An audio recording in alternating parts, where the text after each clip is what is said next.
welcome back to the Lovin Dubai show. Our guest today is someone you've heard on the radio, you've heard on the gram, you've heard on TikTok. She's the sensational Canadian Indian playback singer and voice behind the viral tune Jalebi Baby. It's none other than Shweta Subram. Welcome to the show. Thank you so much for having me here. It's such a pleasure to be here in the office of Lovin Dubai.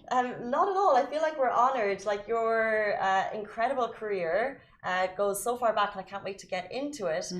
But first of all, of course, headlines recently, Jalebi Baby, sensational song. You're, of course, the vocalist behind the key words, the key chorus. How did that collaboration come about? So, in fact, it happened last year, around October. A friend of mine who's also Canadian and lives in Dubai, shout out to Maithili, she told me about Tesha. So, you know, she has a habit of like working out in the treadmill and listening to all kinds of artists. So she basically was home one day and she said, have you heard of Tesha? And I said, no, I haven't. And then she said, okay, go on SoundCloud and listen to his music. So I did. I was very proud and happy to see a fellow Indo-Canadian do such great music. So I reached out to him, and basically a few days later, he writes back to me saying that he went through my Bollywood works, he loved my voice, and the timing was right because he was working on Jalebi Baby, and he was looking for a texture, a tonality that kind of matched mine. Wow. So he said, why don't we give this a shot? And this was during lockdown, so I wasn't really going into studios and recording. And fortunately, I have a setup at home where I have Logic Pro and I have my mic. It's a very small setup. I was literally sitting in my dining room. I got instructions from Tesha on how he wants me to record it. 15 minutes, I was done. Bam, the song was sent back to him.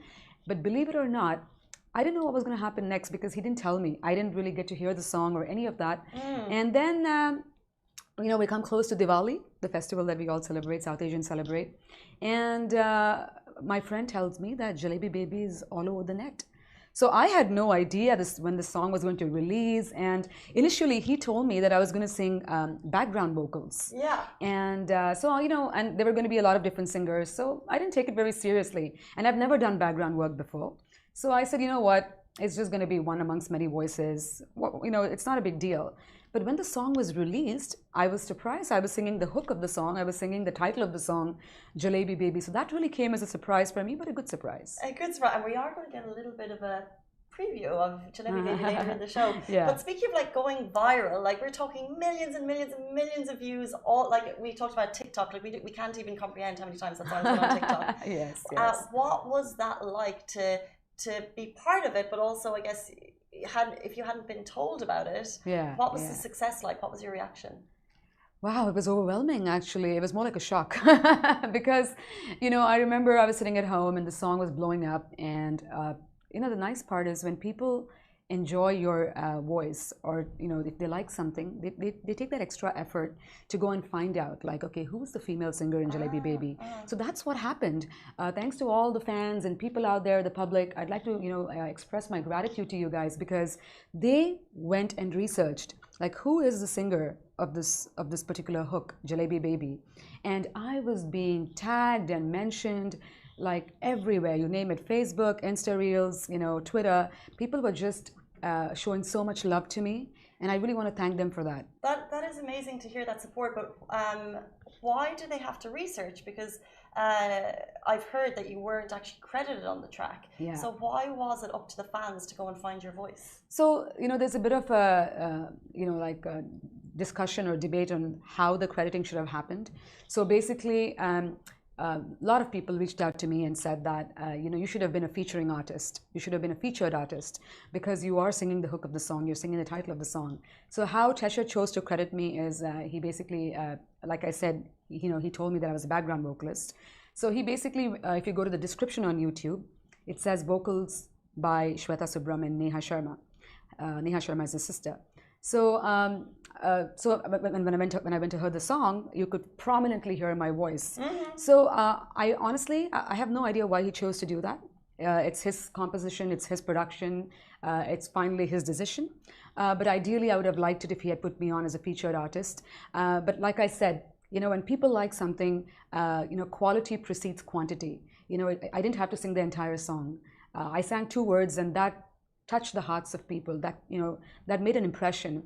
And it's nice that people are going out there and honestly researching and writing to me and supporting me. So I'm really thankful and grateful for that. 100%. Like we all know Jalebi, that's the song, and that's your voice that we sing over and over in our heads. Yeah, and people keep telling me that, they can't remember the lyrics before Jalebi Baby and after Jalebi Baby because it's got that English Punjabi mix. So, but as soon as, the drop, Jalebi Baby, happens in the song, everyone's singing together and they can easily follow through. So I'm happy to have made such a mark on the song. And like I said, the love I've been getting from the media in Dubai, from the people in Dubai and world over is really overwhelming.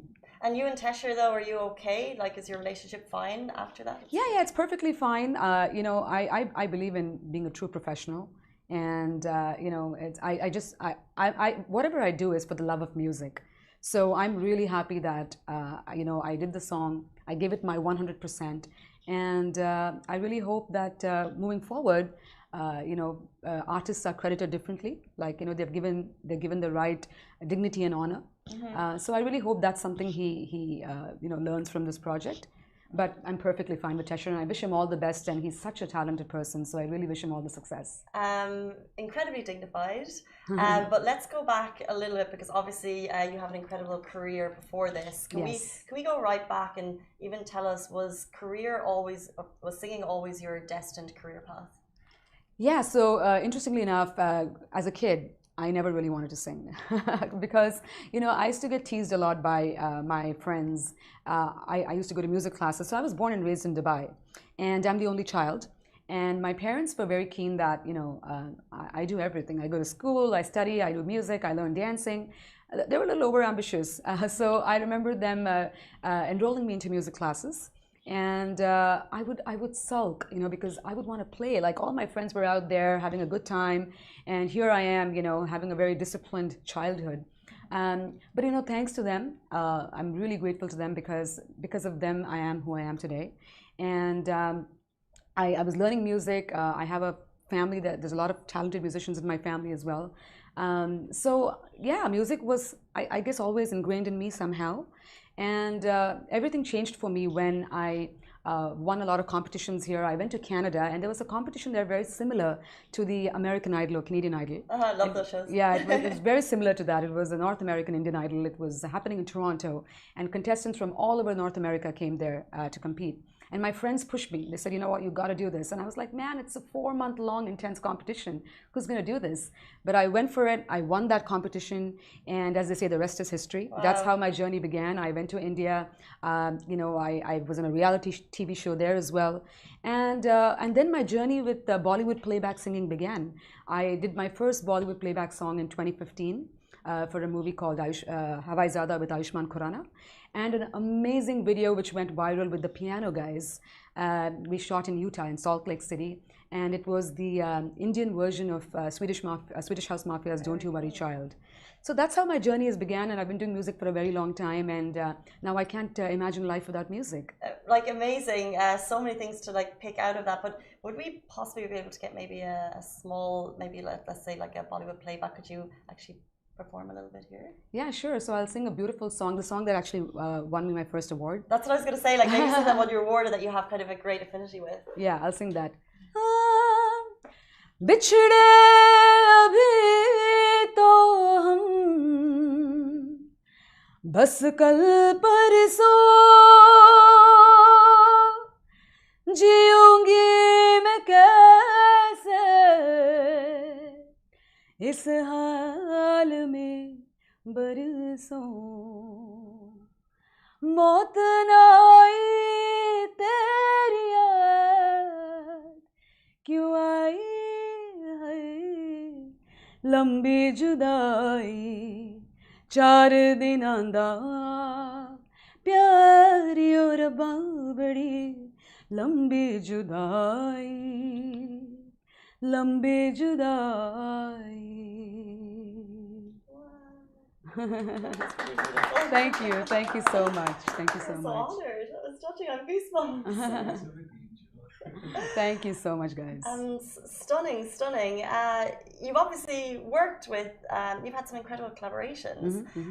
You've mentioned awards, you've mentioned career highs. What for you has really been kind of the goosebump pinnacle moment? I think the goosebump pinnacle moment for me was, I think there were actually, I'm sorry to say, I can't pinpoint on one moment because there were three moments for me. One was when I performed at the IFA Awards with Bollywood maestros, music director Salim Sulaiman, because that kind of highlight or moment in someone's career comes only after they have been in the industry for a very long time.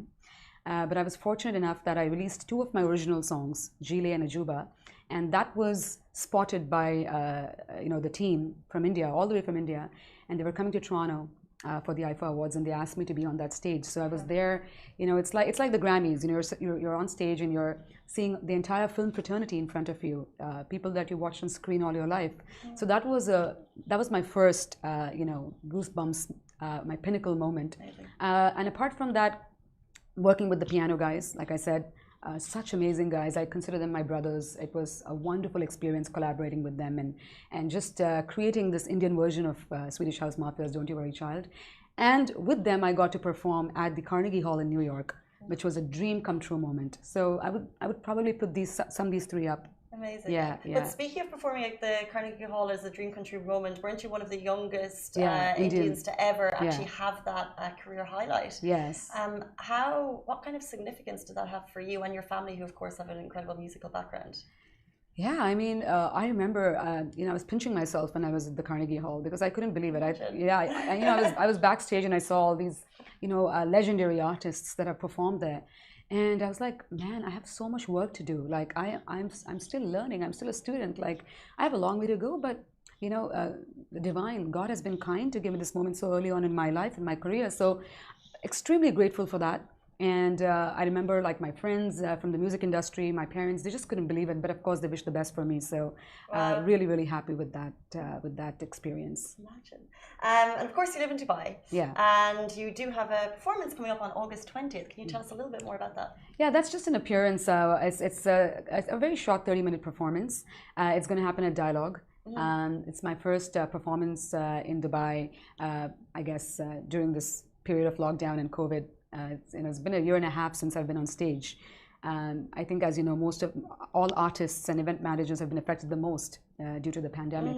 So it's kind of surreal going back on stage, but I'm going to be doing a very crisp, short performance for about 30 to 40 minutes at Dialogue. So I urge for everyone to come out. It's going to be a lot of fast Bollywood numbers, like fun dance numbers, groovy numbers. So it's just going to be fast-paced. So come out, dancing shoes, and let's have a good time. So much fun. How about, to get them excited, could we possibly have a little performance of Jalebi Baby? Sure. I'm going to sing, like the chorus part. Yeah, of course. That would be super cool. So this is like the pre-show for Dialogue on the 20th. We're getting it right here on the Lovin Dubai show. Okay. I know that you want to get crazy, crazy. Shawty, take it slow, that cheti.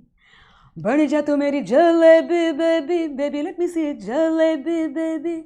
I just want to eat it, jalebi baby. No, I really need a jalebi baby. There you go. I wanted to join in so much, but I knew I would ruin it. That was so cool. Thank you. Thank you so much. We need to play that over and over the office. That was class. Oh, thank you so much. Yeah, you can record my voice and have that on your ringtone. Well done. Imagine a live show performance. Here, look, that was absolutely amazing. We feel so honored and privileged to have you here. Your career is amazing, and good luck in everything coming in the future. Thank you so much for having me. I was indeed very thrilled when you guys reached out to me and asked me to be on the show. And I just want everyone out there to, like, all I say is please support us artists. We're always looking for your unconditional love and support. So, check out our social media handles and just support us. Thank you very much for having me. Awesome. Thank you so much, guys. That is it for us on the Lovin Dubai show. Simran, Shireen will be here with you tomorrow morning, and Shireen will be back on Sunday. Same time, same place. Stay safe and wash your hands. Bye-bye.